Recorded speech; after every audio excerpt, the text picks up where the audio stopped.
down, you move too fast. You got to make the morning last. Just kicking down the cobblestones, looking for fun and feeling groovy. Ba-da-da-da-da-da, feeling groovy. Hello lamppost, what you knowin'? I come to watch your flowers growin'. Ain't you got no rhymes for me? Do it and do-do, feeling groovy. Ba-da-da-da-da-da, feeling groovy. I got no deeds to do, no promises to keep. I'm dappled and drowsy and ready to sleep. Let the morning time drop all its petals on me. Life, I love you, all is groovy.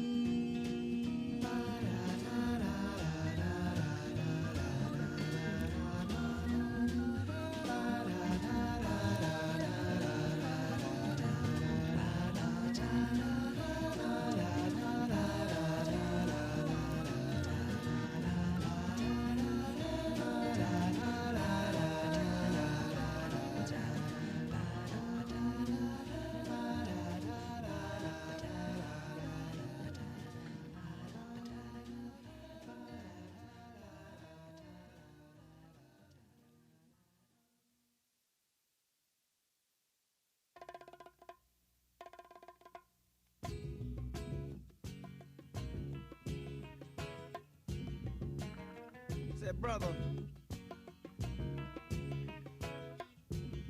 can I borrow a thin, brother? You know, a dime.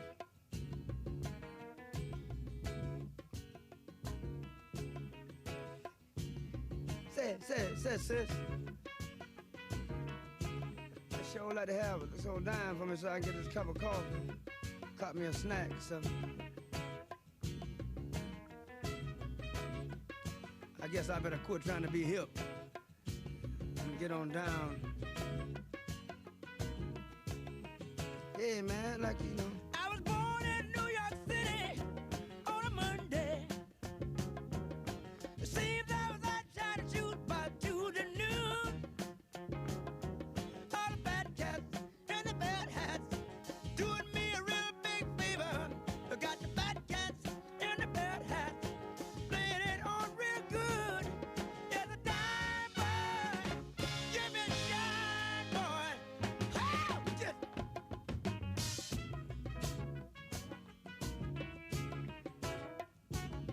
When the cold wind comes, it lives in New York City, and the streets no place to be, but there you are. So you try hard or you die hard. No one really gives a good damn. Try hard.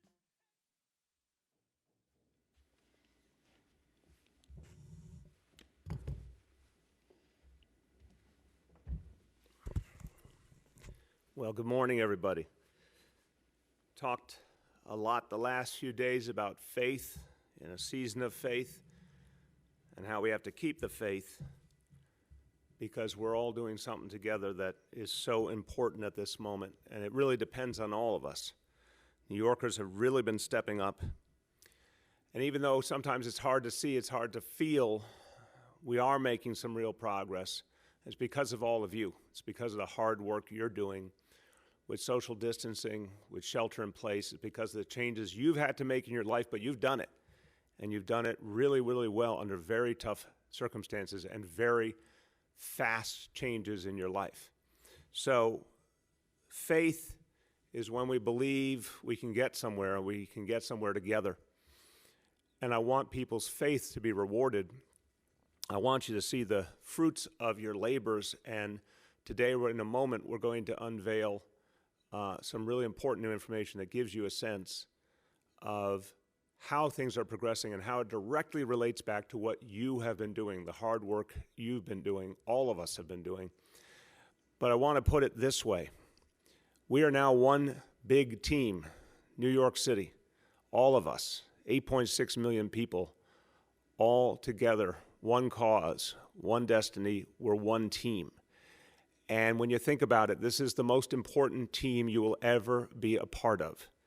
Fighting the coronavirus, the greatest healthcare crisis in a century, the greatest crisis of any kind in our lifetimes.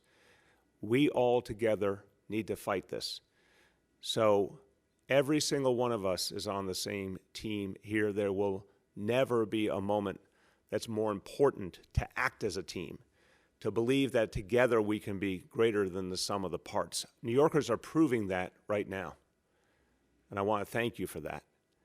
And so, as I said, it's important to show you that what you're doing, every single one of you, affects the information I'm about to show you, because every time you practice shelter in place, every time you practice social distancing, you're reducing the spread of this disease, and you're saving lives, you're protecting people.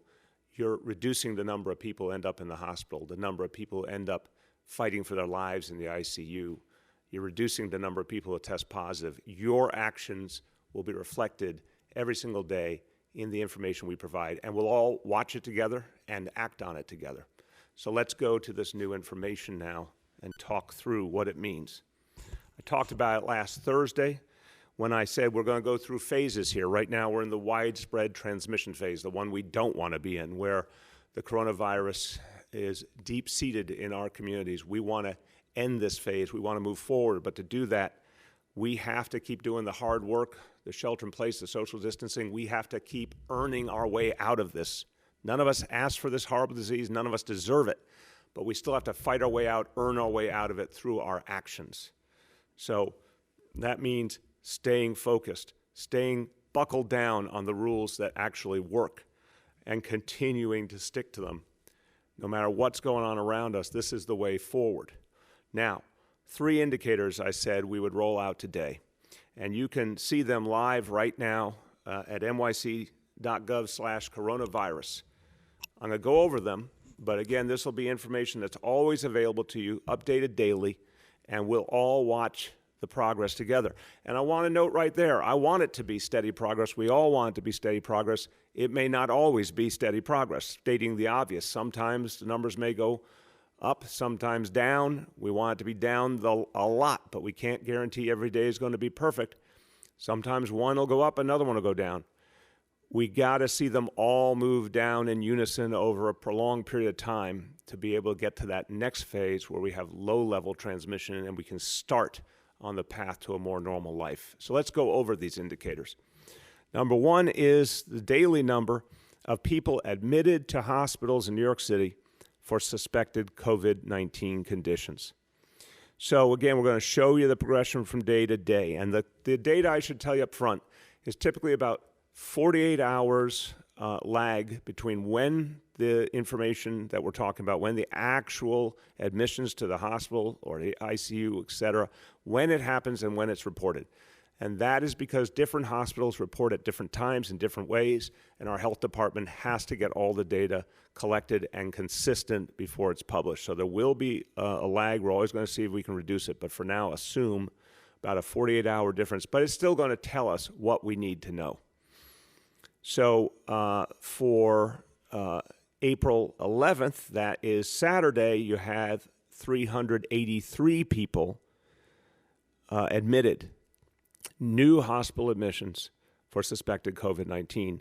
The day before, that was 463 people. So that's a really meaningful improvement. That's a step in the right direction.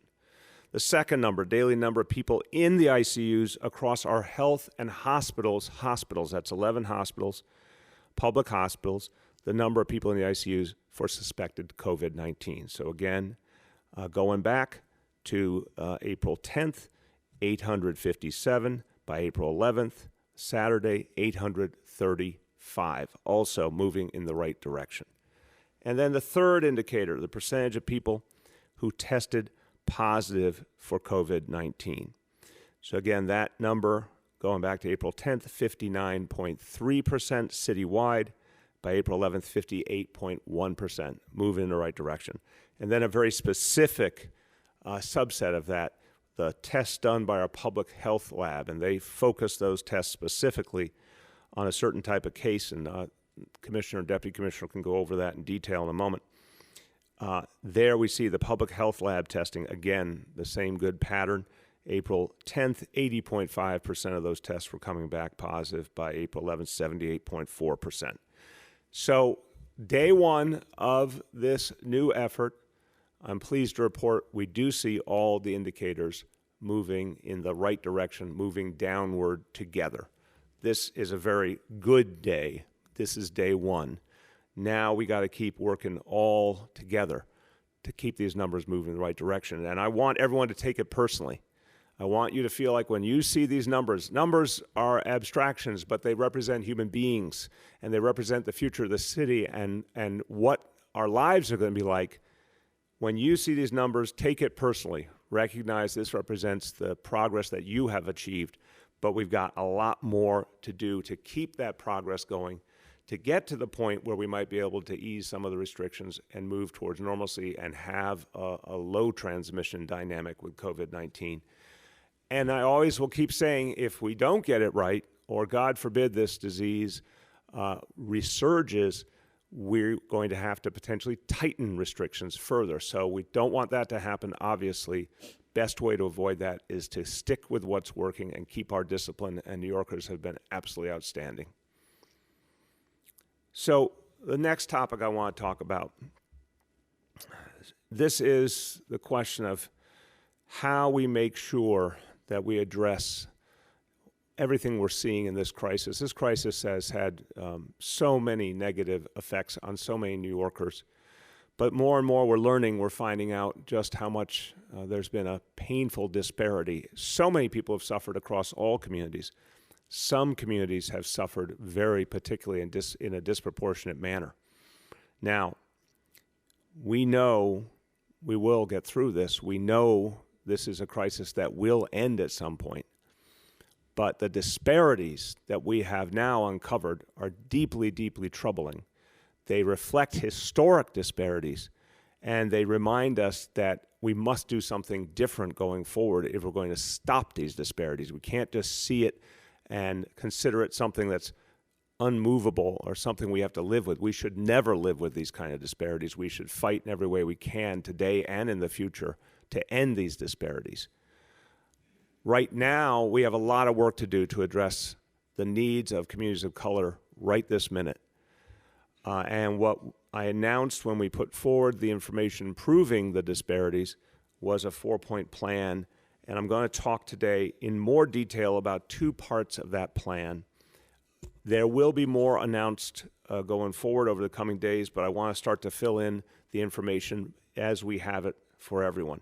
So one of the key pieces of that plan was a really large-scale media campaign to educate people about the coronavirus, to help them know what they can and should do to protect themselves and their families and all of us.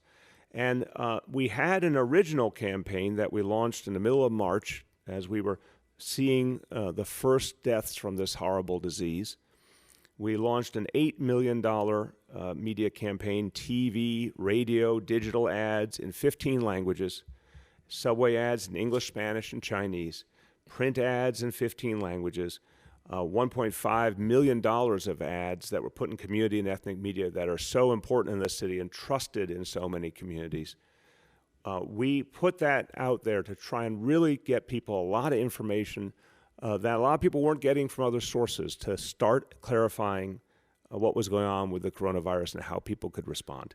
We launched an advisory committee of 80 community-based organizations, every kind of New Yorker of all 5 boroughs, to help us make sure we were doing the right message, the right outreach. And we did outreach in other forums, on WhatsApp, on WeChat, on Kakao Talk, which is Korean-focused. So we used a lot of methodologies, but what we're announcing today is a new campaign. And this one is laser focused on the communities that have been hardest hit and where the disparities are greatest.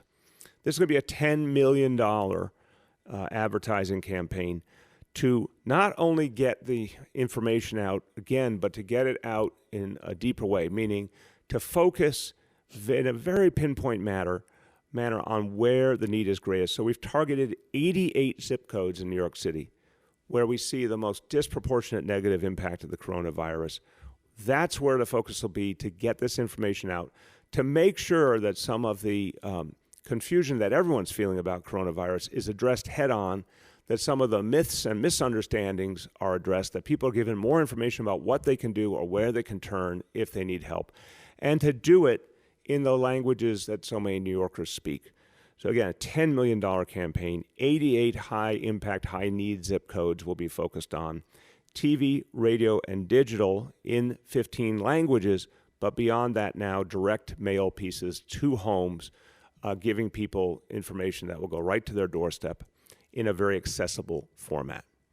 So that's on the media side, but as I said a few days ago, traditional media and digital are very powerful, and we need to use them fully, but we also need to go to the grassroots, especially if we're going to reach communities that are not necessarily hearing all the messages and that need more help and reassurance. There are many communities that describes, but particularly immigrant communities, particularly communities that in recent years have felt very much that they were in danger and in many ways have receded in terms of how they connect with the rest of our community, pulled back out of fear.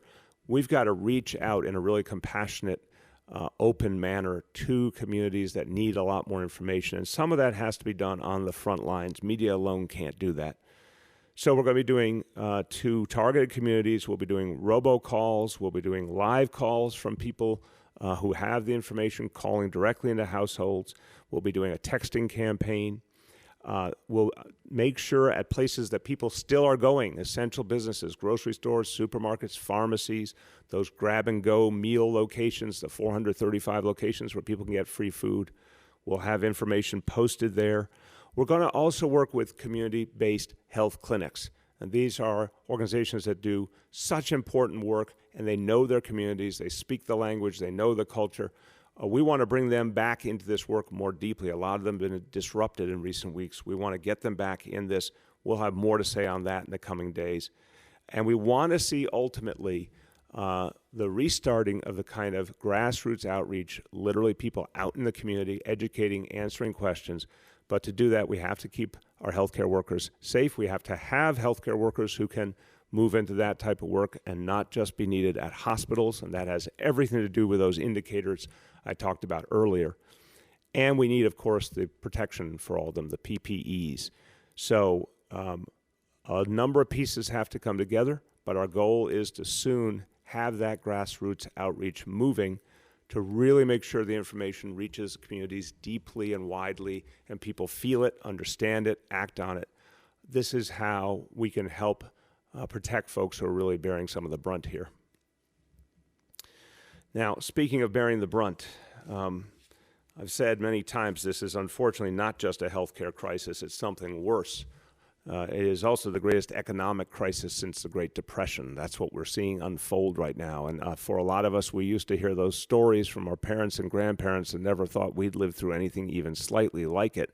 Well, guess what? Very, very sadly, we are living through something like it. The number of people who have become unemployed just in the last few weeks is staggering and unbelievable. We're just still beginning to understand the magnitude of it.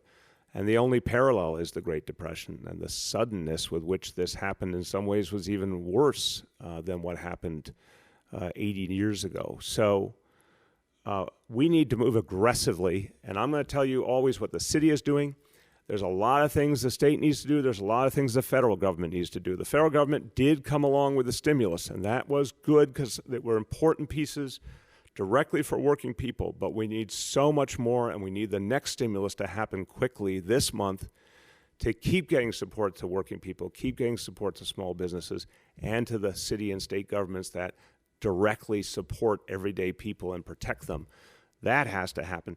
We need to do a lot of other things quickly to catch up with the totality of this crisis. So what's happened already? There's been a moratorium on evictions. That's a very good thing, and that continues. So, you know, what's basic and essential here? Having a roof over your head, even if your livelihood is gone, well, no one can take your home away from you. There's a moratorium on those evictions to protect you. The 2 million plus New Yorkers who are rent stabilized. I've called upon the Rent Guidelines Board to act quickly to give all of you a rent freeze. It's something the Rent Guidelines Board has the power to do. It's something they have done before in times where the facts merited it. I think this is absolutely a time where it's 100% clear. People are hurting like never before. They deserve a rent freeze. I want to see that happen quickly. That will provide some relief for over 2 million New Yorkers in rent-stabilized housing. I've urged the state of New York to change the laws and rules to allow renters to use their security deposits to pay rent. There's no reason at this point, given how much dislocation has occurred, that a security deposit is sitting in a bank account not helping anyone when it could be used to pay the rent, help the renter, help the landlord have money to pay their expenses. That is the kind of thing we need to do in the middle of a crisis, and I want to see the state act on that. We need to think about and act on some other pieces as well. So we're launching a tenant hotline for tenants in all 5 boroughs through 311, because a lot of tenants right now don't know what their rights are. They don't know how to navigate this. They're running out of money. They want to know where they can get relief. And remember, what we can help you with is all the different ways you can get income, making sure you get money from the stimulus, making sure you get unemployment insurance. If you qualify for food stamps, that's another way to put money in your pocket. We want to make sure that there's anything that people can get, they're getting it, and that your rights are being recognized. No landlord can attempt to evict you. No landlord can tell you you have to leave temporarily because you're sick. You have clear rights as tenants. We want to protect everyone. So we're setting up this hotline through 311 to make sure people can get those answers and that support. And if it raises to the point that someone needs a lawyer right away, through 311, we can get you free legal assistance and assign a lawyer if you need one to protect your rights. So that will be up and running immediately. And then 2 other things I think would be really crucial in this situation, given the magnitude of what people are experiencing. I'm urging the state of New York to take a very good thing, the moratorium on evictions, and extend it to 60 days after this crisis ends. So I'm very thankful that the state acted to protect renters, and I know to protect other folks to keep a roof over their head.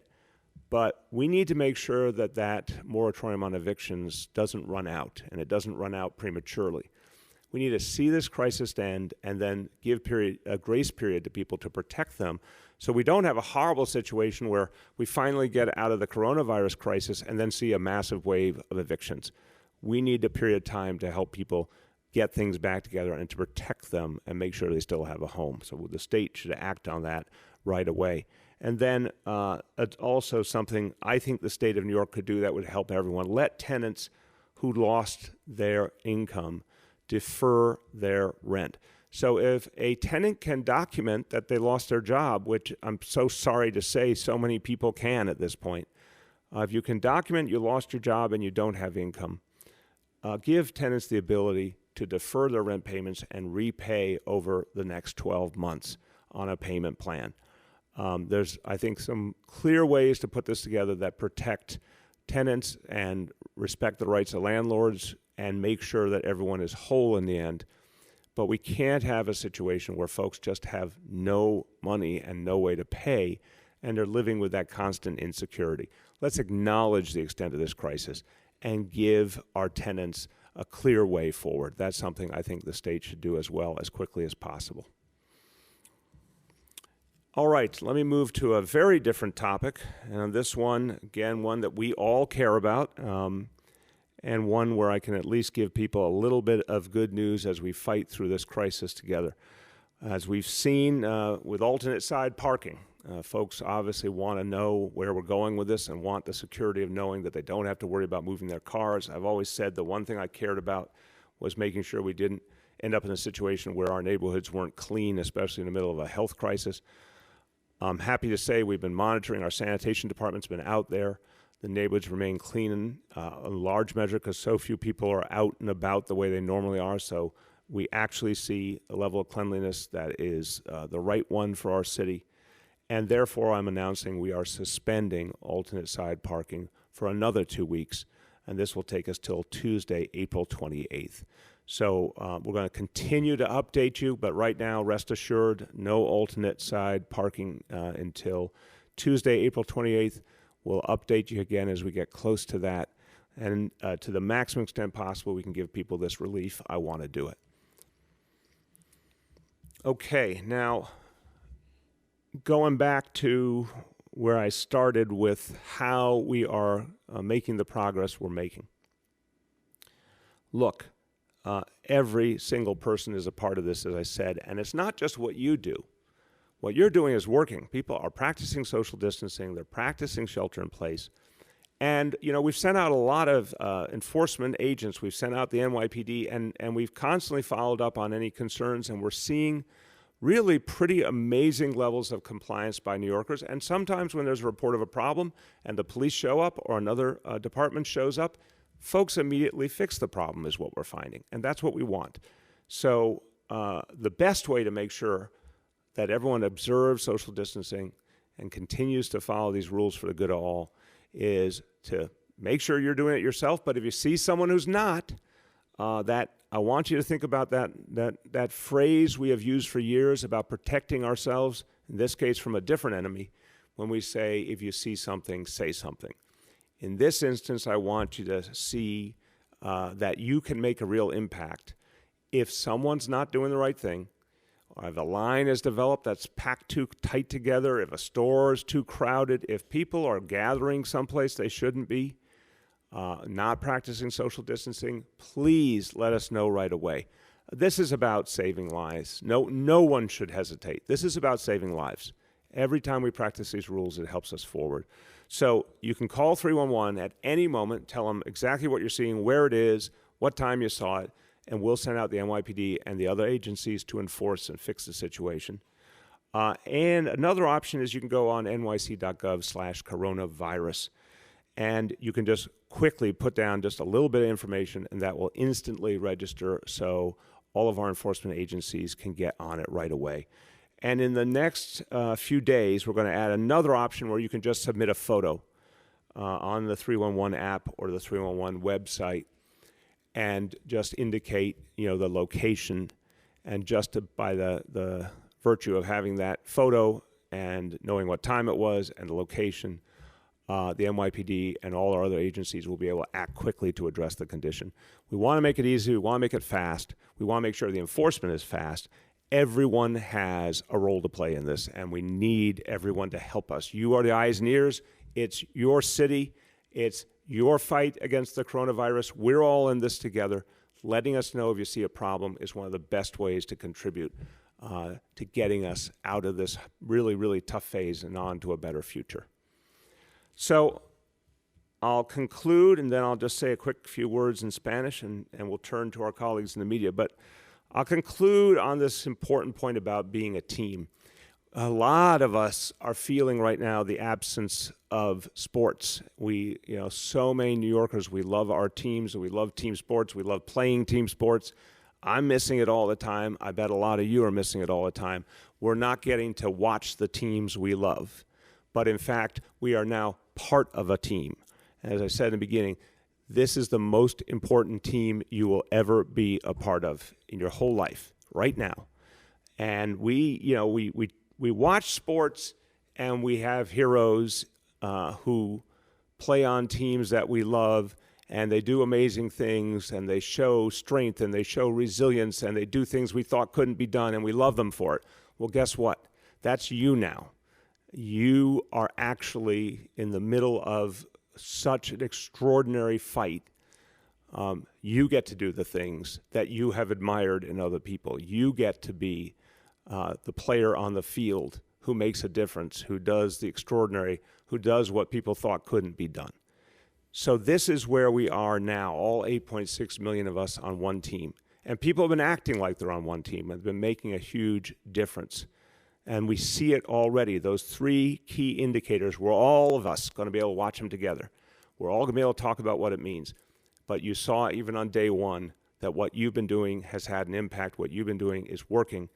We're going to keep watching them together to get us through to the next phase. So everyone, right now in our time, we've been shown a challenge we could never have imagined. But you have been doing everything that we need you to do to win. This is a battle.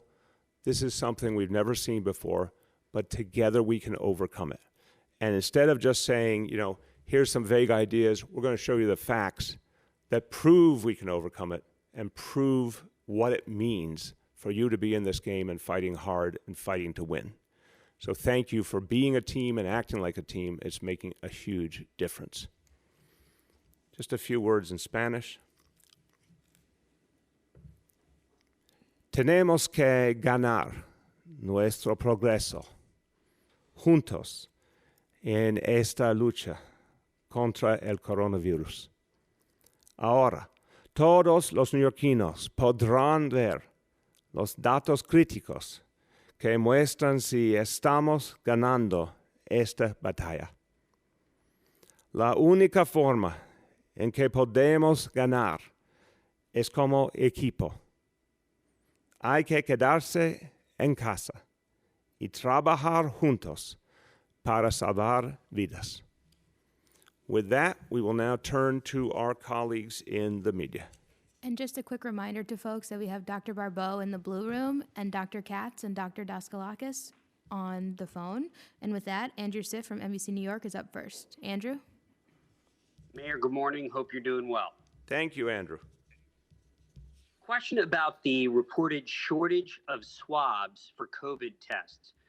Wasn't the reason you brought on Jimmy O'Neill to sort of get ahead of these gear shortages? And how severe a shortage is this? What will it do to the goal of ramping up testing to the point that it makes a difference? Great question, Andrew. Okay, let me separate for a moment the reality in the hospitals, which is where Jimmy O'Neill is focused with his whole team. He's got dozens of people working with him, versus the broader question of testing, which is really central to our strategy going forward. So in the hospitals, Andrew, the question has been this week-to-week, day-to-day struggle to make sure the equipment and the supplies, the PPEs, are where they're needed, when they're needed. I always say, and I hate to have to emphasize it, but it's true, this is a crisis standard with the PPEs. It's not the ideal standard. It's not what we wish we could do. It's a crisis standard to protect our healthcare workers. But Jimmy and his team have been working to make sure that flow of supplies is constant. The materials, the things that are needed in each place are in the right place at the right time, being distributed effectively. And when there have to be adjustments, which is normal when you've got 56 hospitals and an ever-changing dynamic, those adjustments are made in real time. That's the central focus of his team. Well, obviously all together watching personnel levels as well to make sure that is accounted for with our hospitals.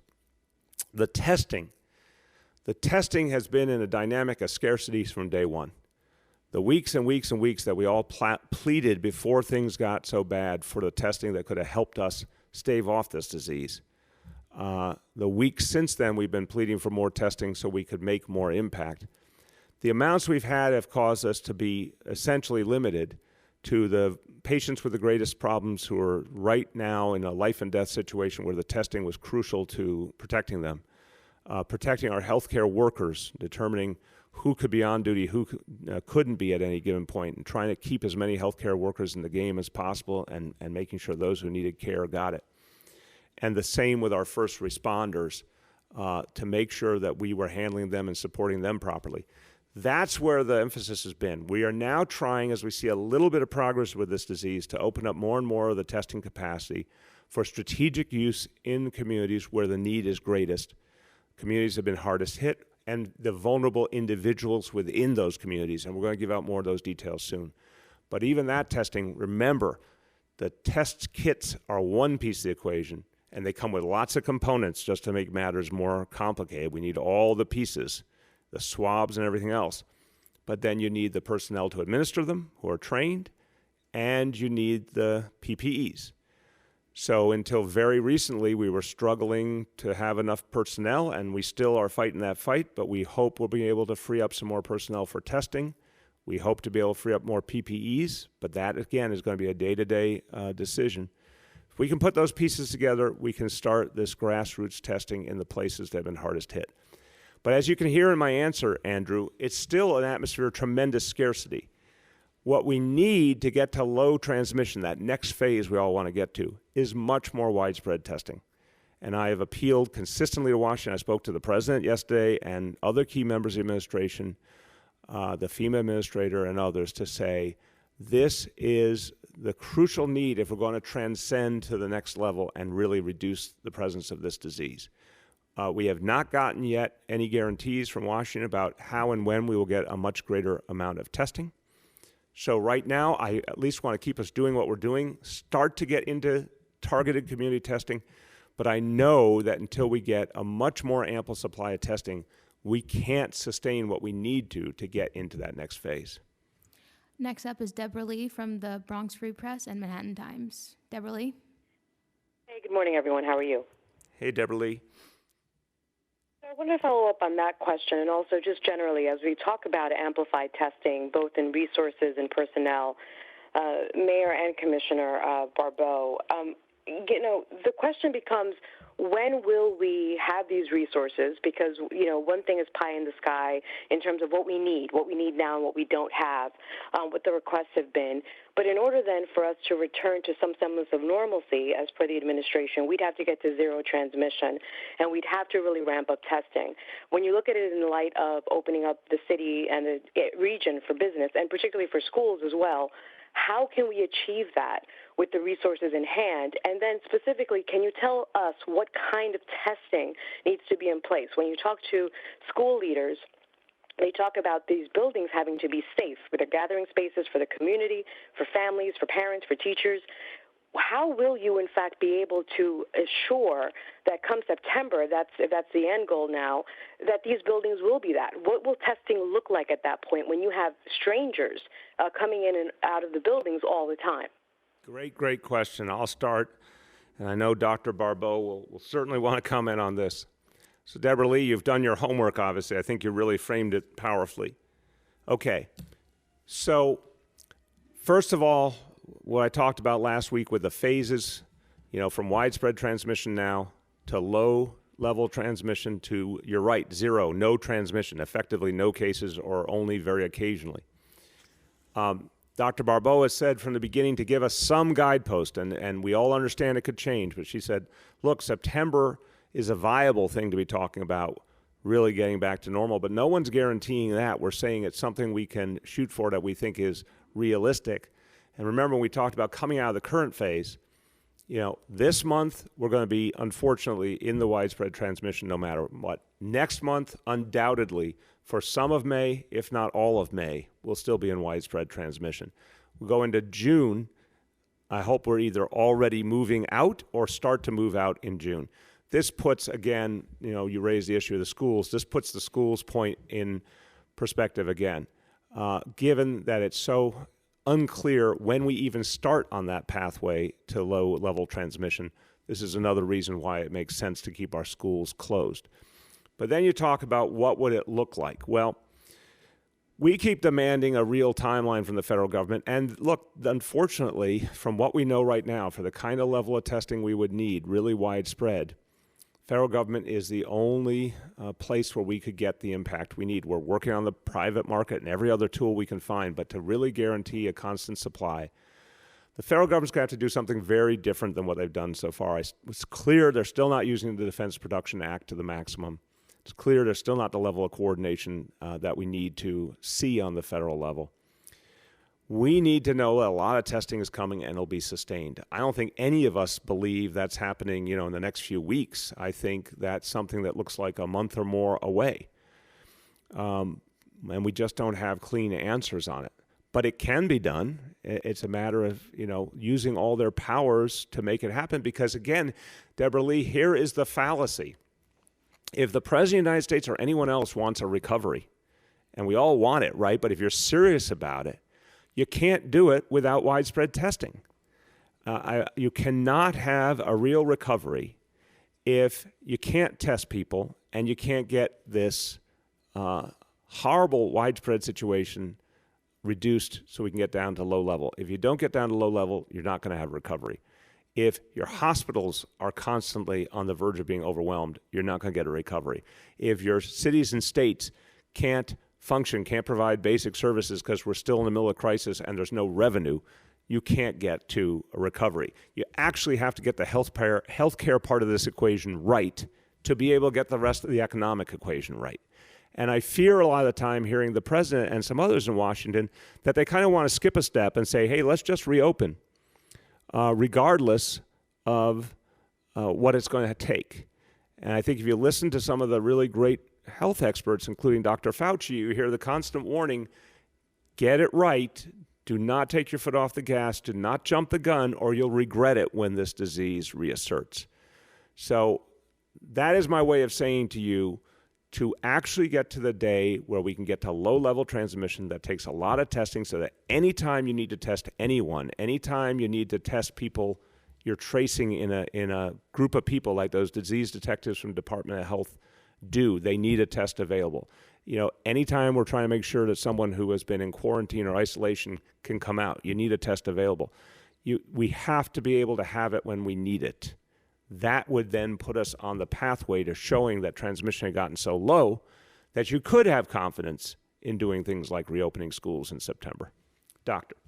So to build on what the mayor just laid out, what I would say is, first and foremost, what the most important thing that we are doing right now to get us to that point of reducing transmission is the social distancing, is all of the things that are currently in place. Beyond that, this tightening of the supply chain for the swabs that are necessary for testing are part of a national and international challenge. And that's why we have been focused on ensuring that we target testing to those most in need, and that the testing of others is sort of ramped up as supplies allow. But the most important thing is that as we get to the point, or let me rephrase, the most important thing is we won't be able to get this over the finish line, if you will, if we don't have the supply that the mayor was calling for and the assistance from the federal government, because that's when testing is going to become that much more critical for us to ensure that when we identify additional individuals who do contract COVID-19, we're able to put the control measures in place to ensure that we go from low-level transmission to no transmission, and testing is going to be critical at that juncture. Marsha Kramer from CBS New York. Marsha? Marsha? Can you hear me? Yes, we can. Yeah, Can hey, you hear me, Marsha, Mr. how Mayor? you doing? How are you doing, Mr. Mayor? So the question is this: there's a big fear that if we don't get businesses open soon, you may have widespread business failure in New York City. I wonder if that's something that keeps you up awake at night. You're worried about it, and how do we get to the point where we can do it so that we have, you know, both healthy New Yorkers and a healthy economy? Yeah, Marsha, excellent question. I do worry deeply about our businesses, particularly our small businesses, surviving this and being able to employ, our fellow New Yorkers and keep us all going. So that worries me. But what worries me even more is all the people whose lives are in danger, making sure we do everything to protect them and making sure we do not make the mistake of letting this disease come back even stronger. And there is evidence around the world that sometimes governments took their eye off the ball and they paid for it in a really bad way when the disease reasserted. So to save those businesses, we actually have to get the healthcare part of this right. And Marsha, I don't think that means forever. I think that means doing it right for, weeks or a few months and really making sure we've shut the door on this to the maximum extent possible, moving into that phase of low-level transmission, getting through that to the point where we basically don't have cases. We got to get that right. That's the best way to make sure that businesses can come back. In the meantime, it's incumbent on our federal government to keep supporting small businesses. I'm done with the corporate bailouts. The big corporations are going to find a way. But the bailouts we need, the support we need, is for small business. I know this is something Senator Schumer keeps talking about. There's more that needs to be done in the next stimulus. So let's get the healthcare part right, and that's the way to actually save the small businesses and revive the economy. Yoav from the city is up next. Yoav? Hi, Mr. Mayor. I'm just wondering if you can detail some of the city's efforts to ramp up testing. The last public-private partnership I can recall being announced was March 17th with BioReference. That was on the analysis side. If there's a swab shortage, is there anything the city can do, possibly to tap local manufacturers to create it? So, leaving the federal government's role aside for a second, what has the city been doing, and what have been the obstacles here? The city we're definitely looking for anything that can be done effectively to either create components or in any way expand capacity. We got to do a lot of expansion, and we've got to keep it sustainable. But yes, we are trying right now to figure out if there's a way to do it. I think the truth is that from what we're seeing so far, the only way we could have the really big supply we need on a sustainable level is if the federal government was able to do something very different to help us. But we will keep looking to see how we can help ourselves for sure. And as we have any progress, we'll announce it. The challenge has been since that announcement with the great help we got from BioReference, which was absolutely fantastic, how much of the testing has been needed to address the ever-growing number of cases and an ever-growing number of people whose lives were in danger, to address the needs of the healthcare workers and keep them going, and the first responders as well. So even though we built out a lot through BioReference, there was a whole lot of need too. The other thing to remember is since then, the number one preoccupation has been keeping the hospitals going. And only in the last few days have we begun to feel that situation is improving, but it's only improving, to an extent, and we're still struggling on the supplies, the PPEs, and that's where a lot of focus has to be. So the answer is, that's where we've been over these last few weeks, but we are going to see quickly if there's more we can do in the city and how far that could take us.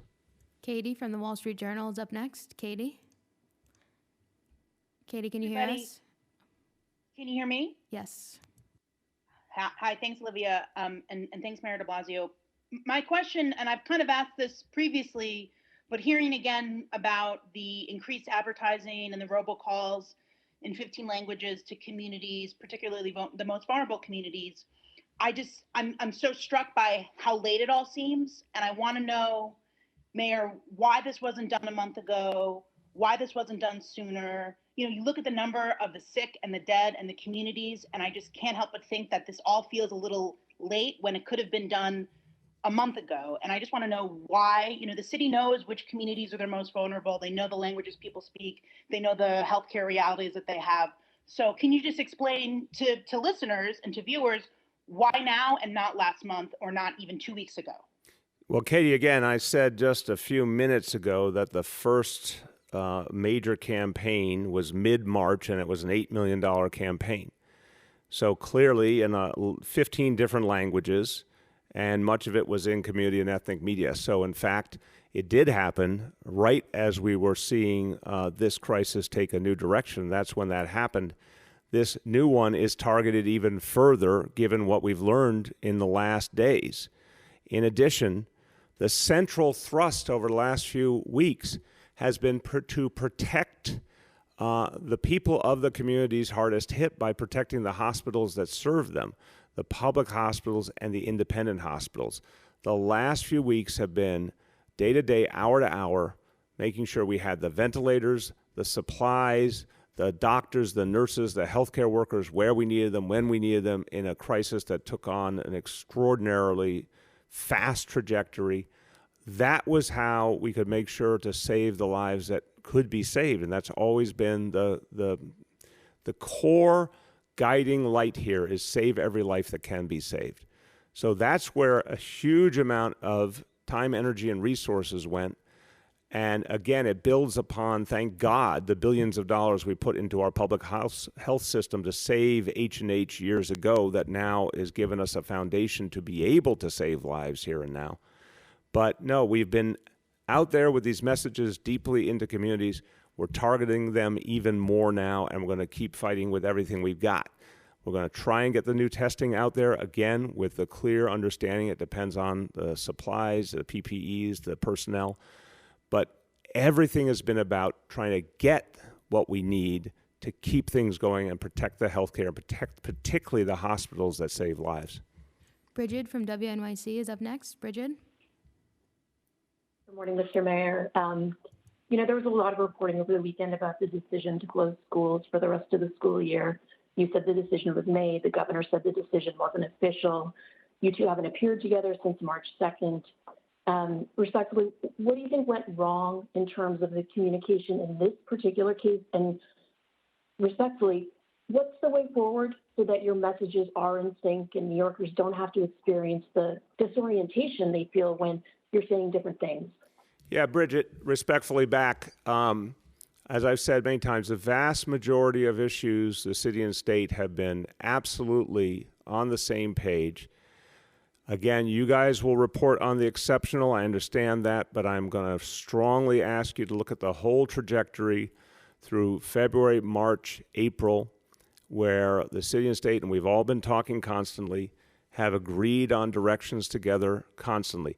It is not shocking that sometimes there's just differences of perspective, because what I need to do to protect kids and parents and families and educators in New York City, it may be a different reality than what the governor's thinking about if he's thinking about the whole state or the whole tri-state region. But what I did, what the chancellor did, was to protect our people. Schools clearly need to stay closed. They will stay closed because the reality is just what we talked about before. There's not going to be a context to reopen schools with so much we're going to have to deal with on the health front to get to a better place and a more stable place. So we're always working to make sure that we get to the same positive outcomes. Sometimes there may not be perfect agreement, but we're still going to get someplace together.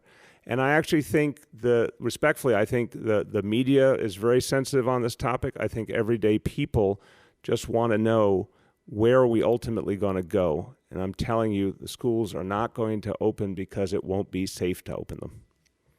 Sydney from The Advance is up next. Sydney? Hey there, Mr. Mayor.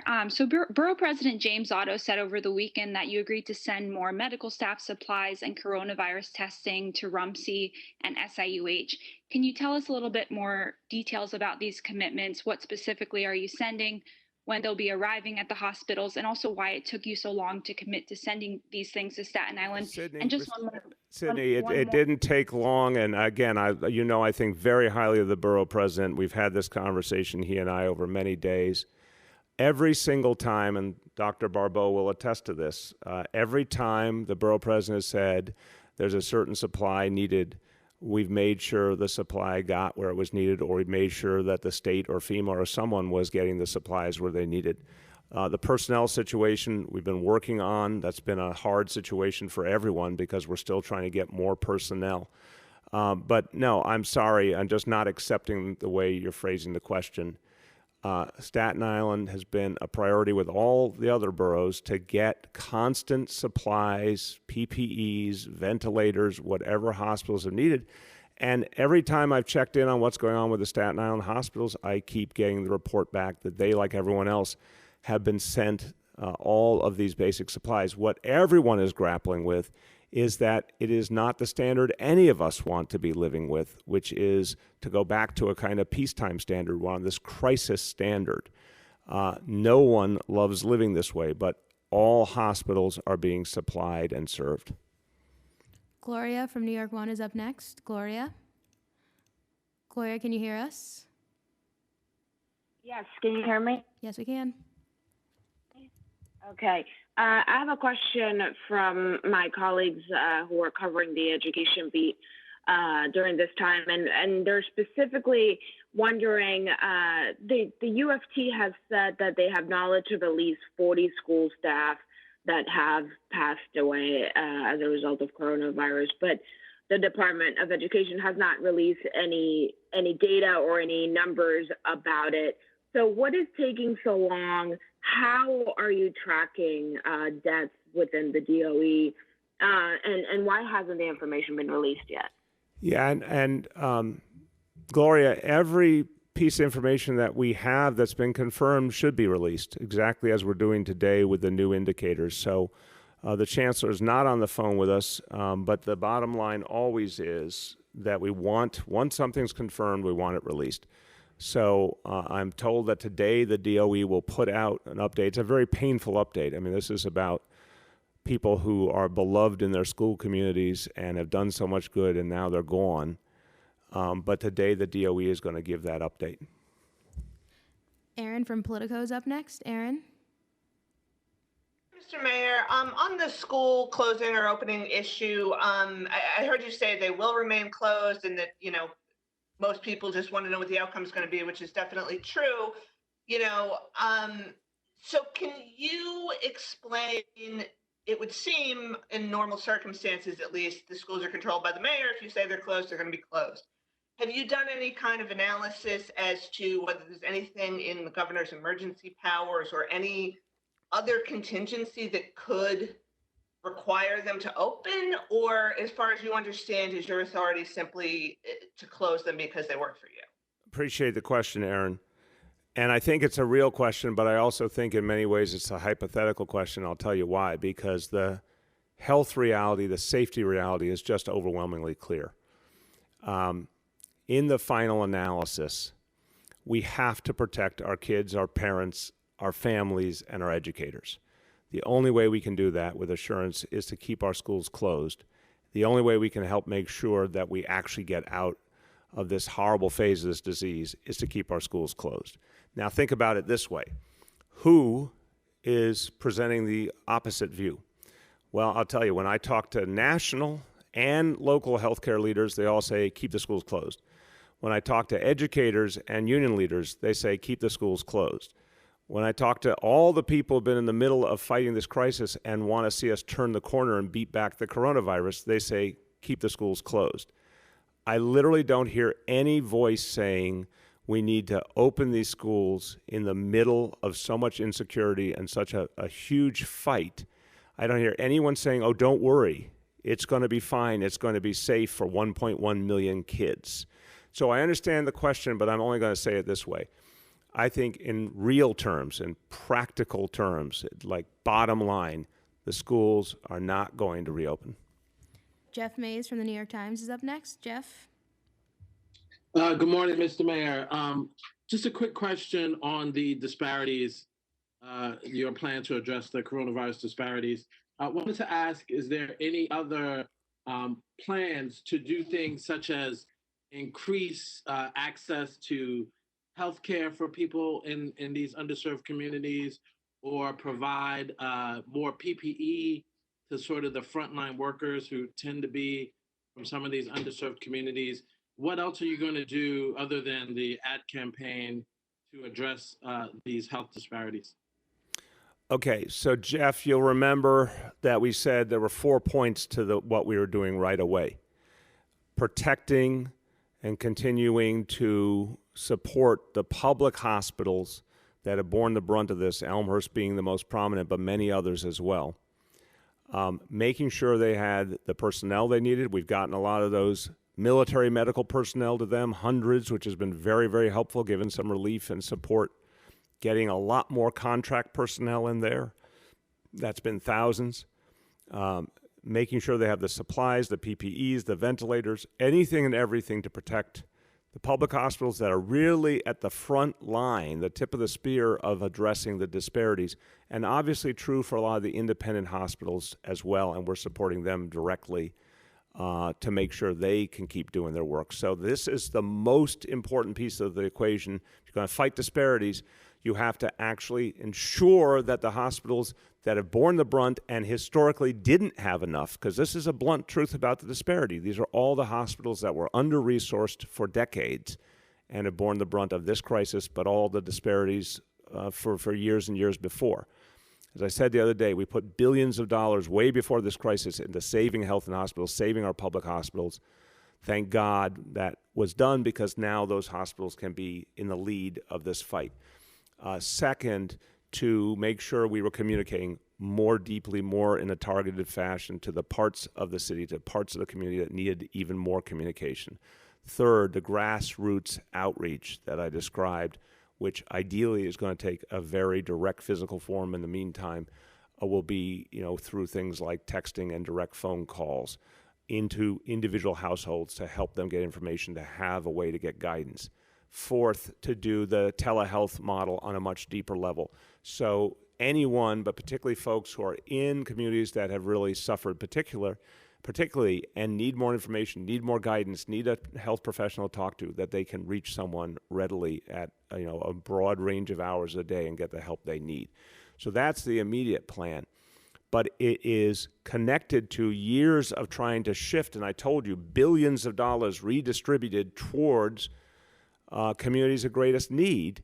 And we talked about the other day, not just for the hospital system, but for housing, for employment, for benefits, wages and benefits being improved, all of the things that come together. The public health people will attest to this, and I'll turn to Dr. Barbeau, how all these things come together. If you're actually going to go at these disparities, you have to spend years redistributing wealth and creating a whole different foundation for communities that have been left out to have some potential to get what they deserve, including the health care they deserve. And then most notably, what we started a year and a half ago, a guaranteed health care effort for anyone who didn't have insurance, to either get them better, lower cost insurance or get them the NYC care card so they could get health care directly through our public hospitals and clinics.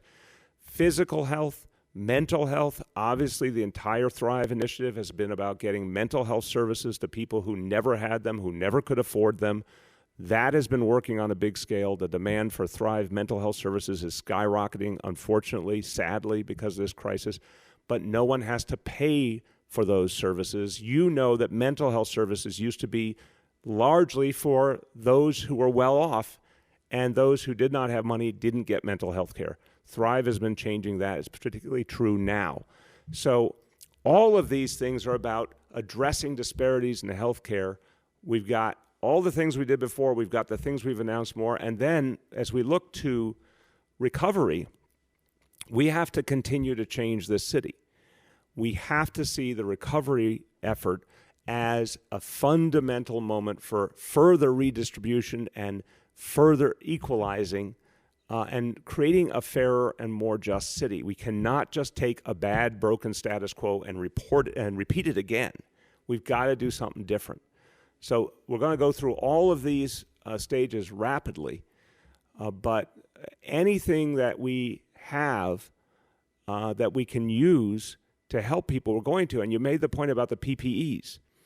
The whole concept of getting the PPEs to protect our healthcare workers and our first responders has inherently been addressing the historic inequities, because so many of our healthcare workers come from lower income communities, come from communities of color, need the protection. This has been the obsession to get it to them.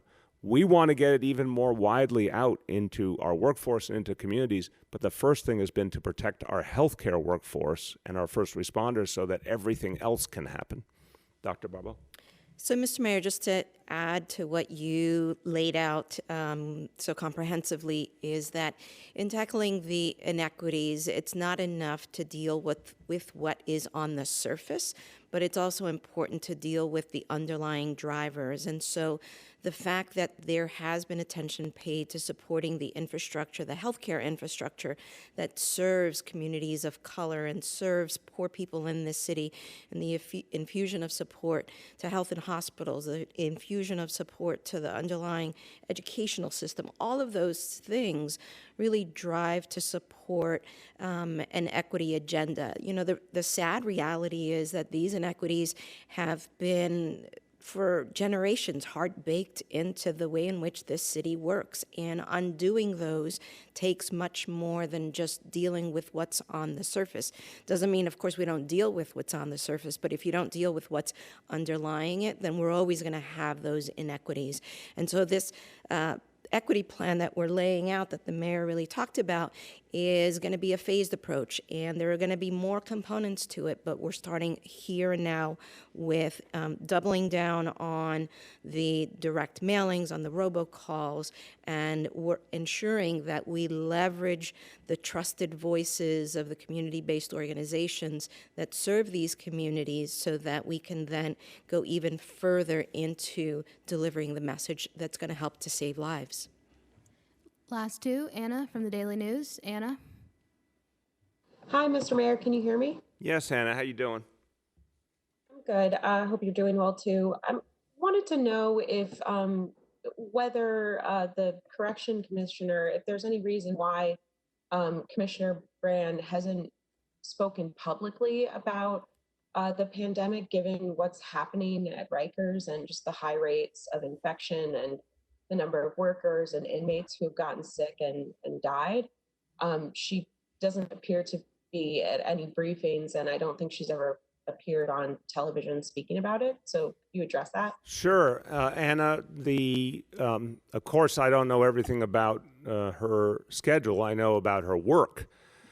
I think Commissioner Brand has continued over the last couple of years to really reform and improve our correction system, and it's a huge, difficult job, but she and her team have been moving the jail system forward and making it in so many ways safer and more humane for everyone. But it's against a backdrop of making up for years and years of bad policies and disinvestment well before we came here.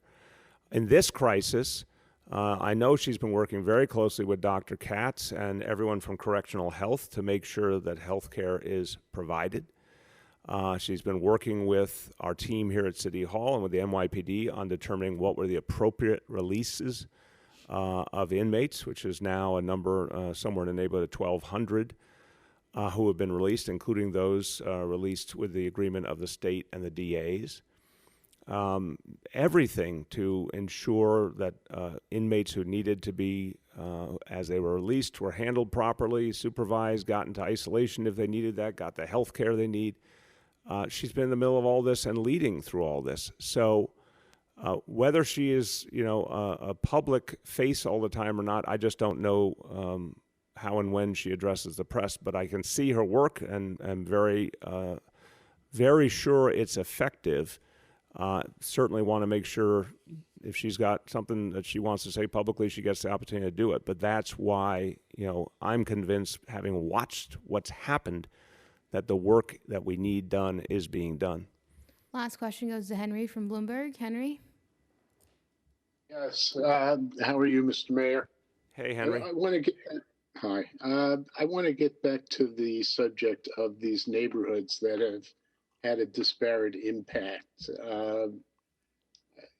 These neighborhoods, I've been calling people in these neighborhoods for the last month, and they've really had no information at all for the last 5 weeks. I mean, they literally have, some of these politicians have constituents who have had no clue as to what to do about the virus.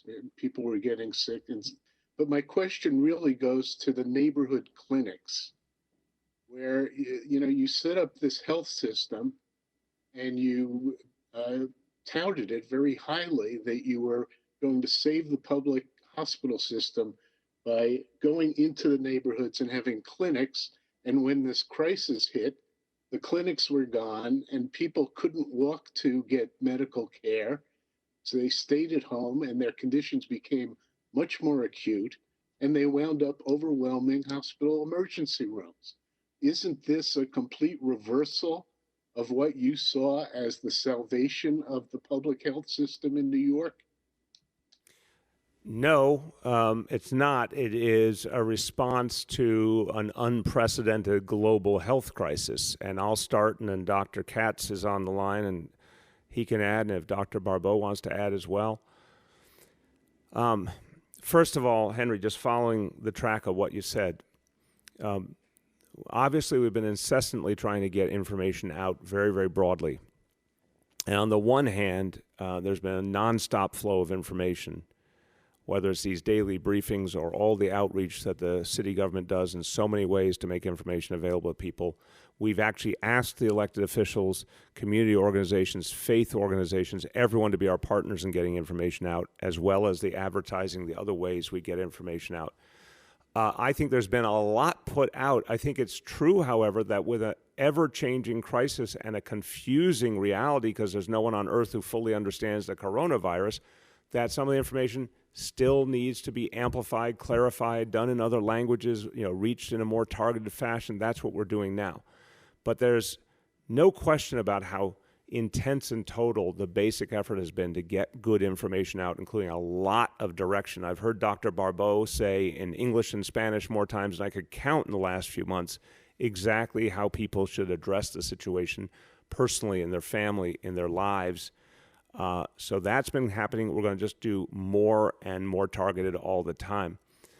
On the question of community-based clinics, Henry, the fundamental conundrum here was we had to fall back to the hospitals. I mean, this was a very explicit discussion over weeks and weeks right from here at this table that the trajectory we saw for this disease was so bad that we had to hold the hospitals as a last line of defense to save lives. And that meant focusing everything we had on supplying and protecting the hospitals and making sure that they were never overwhelmed. The community-based clinics couldn't do, of course, what the hospitals could do. There's also the problem of trying to make sure that people didn't travel in the ways that they historically had. It would have been another danger if that had happened. We had to try and limit what people did in the right way by making sure at the same time that people who needed the help the most got it. So it was a very challenging equation. Now that we have a little bit of breathing room, we want to go back and reinvigorate those community clinics to the maximum extent possible so they can go out into communities. We're still not saying to people, do a lot of traveling around, go back to your regular patterns, but we do want to get the clinics out in an outreach way out into communities to the maximum extent possible as we work our way out of this phase and get to a better phase where we can then start to loosen things up. So to conclude, and I'll turn to Mitch, Henry, this is absolutely the result of going from peacetime to wartime. What you saw was a radical shift because it was the only way we could guarantee that our hospitals could function and save lives. And we had to make some very, very tough choices in an atmosphere where we knew there would be profound scarcity, whether you're talking about hospital beds, personnel, PPEs. Until a week or so ago, it was entirely hand-to-mouth. It's still pretty damn hand-to-mouth. As I said yesterday, I only can say that the city has the PPEs to get through this week. I can't guarantee you next week yet. So that's the backdrop against which we made the decisions, concentrating all of our capacity where it would have the biggest impact and protecting the core of our healthcare system. Dr. Katz? I would just add, Mr. Mayor, that through your efforts, we have 311 sending all phone calls to health and hospitals with anyone with a clinical question. We've answered more than 50,000 questions, and that's a real doctor 24 hours a day, 7 days a week. And because of the language capability of 311, it's in all languages. Oh, I think that's one of the ways we've tried to stretch ourselves during these horrible times. Also, all of our clinics are open. Our doctors make telephone visits to their patients. I called all of my patients last Wednesday that were on my schedule, including a new patient who had not previously been seen, to check out if any of them needed refills, that we maintain enough staffing so that if people do need refills of chronic medications or they need to be seen because they have a problem, they can still be seen. So we are doing our very best, as you explained, to keep things going during this horrific emergency. Thank you. Dr. Barbeau, you want to add? No, I think the two of you covered it just right. Thank you so much, Doctor.